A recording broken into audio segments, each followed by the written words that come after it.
को सबको मैं अपने ओर से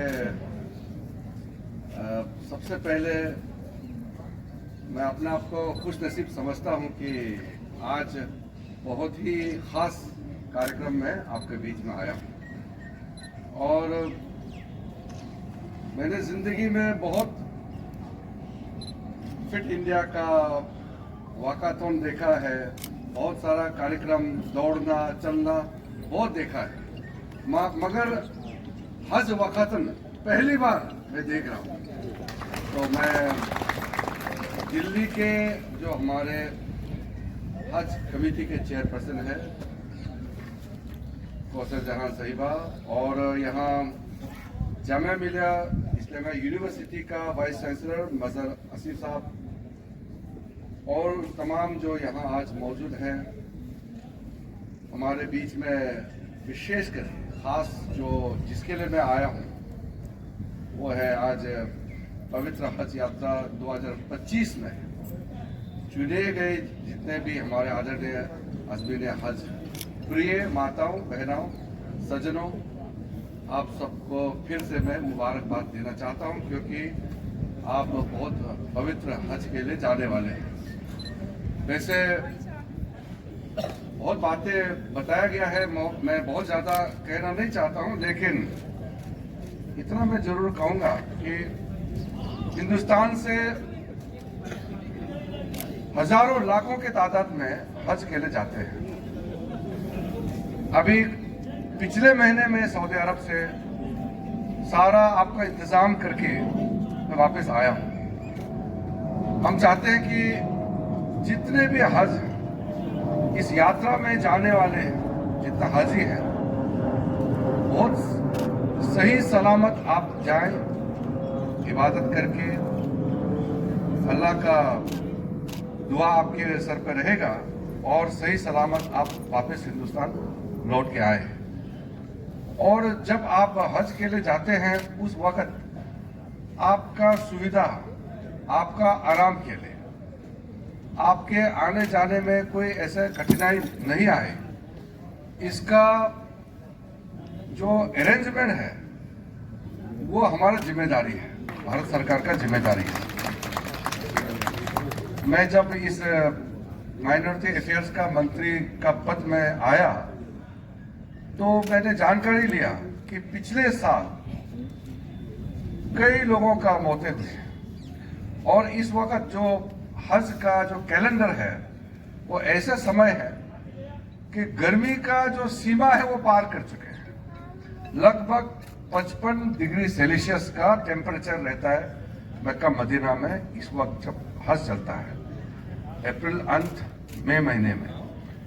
और वहाँ के जो हज और उमरा मिनिस्टर है और वहाँ के जो प्रिंस है रॉयल फैमिली के, उन्होंने मुझे बताया कि टेम्परेचर तो 55 के आसपास है, मगर ह्यूमिडिटी इतना ज़्यादा है, हवा में जो पानी का मात्रा बहुत ज़्यादा है, इसलिए जो आप फील करते हैं, महसूस जो करते हैं, वो 70 डिग्री सेल्सियस से भी ऊपर का गर्मी महसूस होता है। तो ये कोई आसानी मौसम जो ऐसा है कि आप जो कमज़ोर है उसको तो बहुत नुकसान हो जाता है। इसलिए शरीर से आप मजबूत हो, फिट हो और आप हज का यात्रा पूरा करें, इसके लिए जो भी तैयारी करनी है वो आपको करना चाहिए।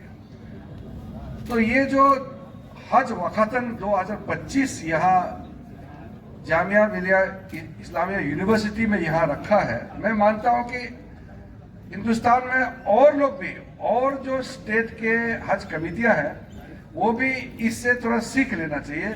और मैं सबको कहूँगा, मेरे जो ऑफिसर्स हैं और हज कमेटी ऑफ इंडिया के जो मेंबरान हैं, सबको मैं कहूँगा कि इस तरह का कार्यक्रम और स्टेट में भी होना चाहिए, ताकि 1,75,000 जो हज यात्री यहाँ से जाने वाले हैं वो सही सलामत अपना पूरा यात्रा करके वापस वतन लौटे।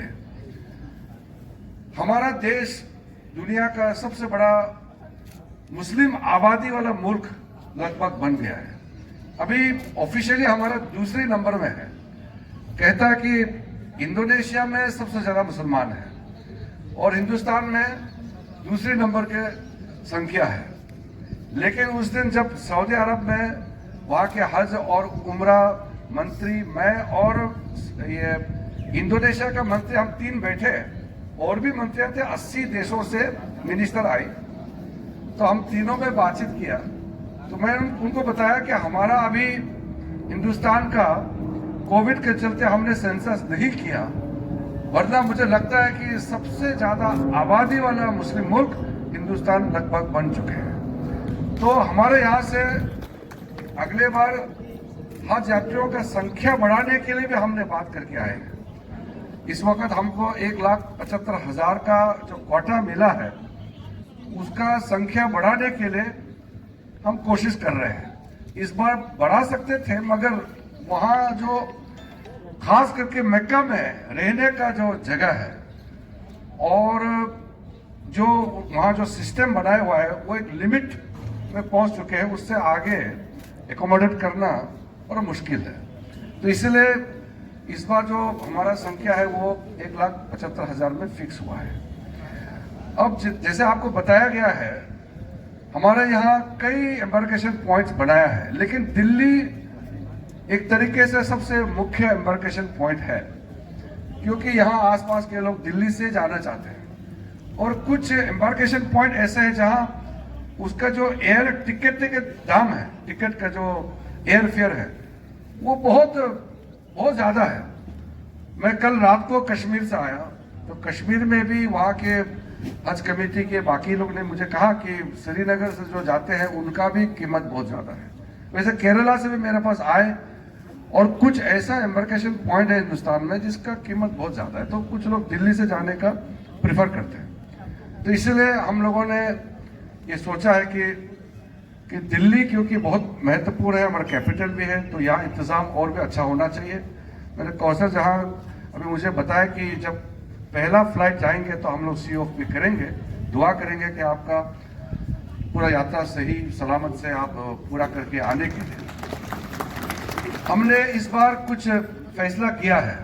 अगस्त के महीने 5 तारीख को हमने हज पॉलिसी इस बार डिक्लेयर किया है। पहली बार हिंदुस्तान में इतना जल्दी हमने तैयारियां शुरू की है। और जो 65 वर्ष से जो ज्यादा है, उनके साथ में कंपेनियन जाने का हमने कंपलसरी किया है, क्योंकि इतना गर्मियों में और पैदल, क्योंकि आपको तो मालूम है, सब मुझे बताने का कोई आवश्यकता नहीं है, बहुत पैदल चलना होता है। अराफात में, वहाँ मीना में जो पूरा आपको जो जगह है, बहुत पैदल चलना होता है। तो उसमें जो 65 वर्ष से आगे जो हमारे सीनियर सिटीजन है, उनके लिए कठिनाइयाँ बहुत आती हैं। तो उनके लिए हमने कंपेनियन एक कंपलसरी किया है, ताकि कोई मुसीबत आए तो संभालने में काम आए। हमने इस बार जो मेडिकल टीम है उसका भी संख्या बढ़ाया है।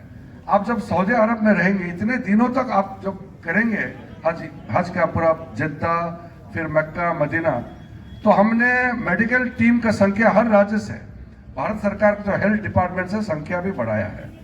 और सिक्योरिटी स्टाफ भी हमने संख्या बढ़ाया है इस बार, ताकि वहाँ कोई इमरजेंसी हो तो आपका हल जो है वहाँ ठीक से वो देख सके।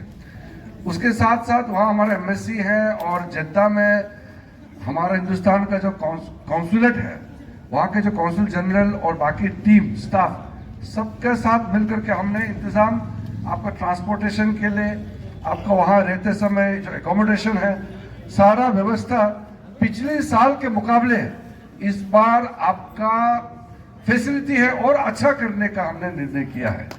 और जितने जो मैनेजमेंट करते हैं, प्राइवेट ऑपरेटर्स हैं हज कमेटी ऑफ इंडिया के, जो मैनेजमेंट में लगे हुए हैं, उनको भी हमने बहुत साफ साफ शब्दों में कहा है कि पिछली साल के मुकाबले इस बार का इंतजाम अच्छा होना ही चाहिए।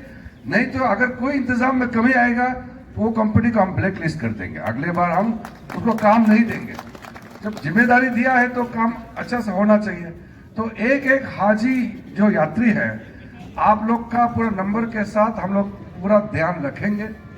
और बाकी मुझे आपको बहुत ज़्यादा बताने का ज़रूरत नहीं है, क्योंकि आप सबको मालूम है और हज कमेटी की ओर से आपको सारा जो ब्रीफिंग करना है, सिस्टम सब आपको बताया गया है।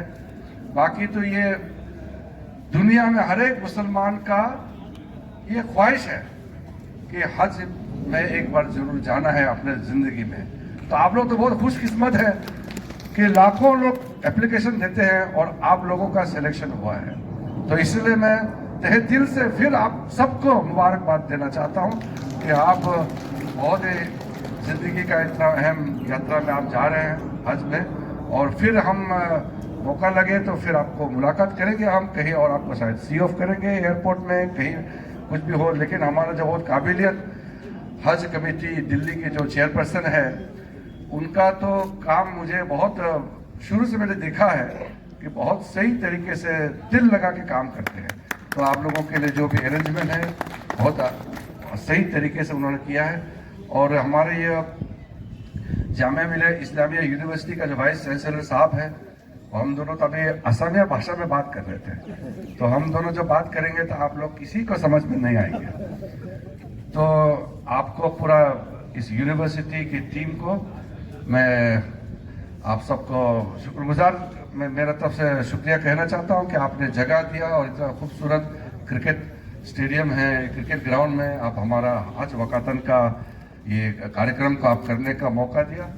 और जितने भी लगे हुए हैं आपकी टीम है, सबको मैं फिर से मेरा तरफ से शुक्रिया देना चाहता हूं, क्योंकि सब मिल करके ही ये काम होता है। ये अकेले कोई कर नहीं सकते, ये सब एक टीम वर्क होता है। तो फिर से आपको मैं मेरे तरफ से आपका शुभकामनाएं, आपका भविष्य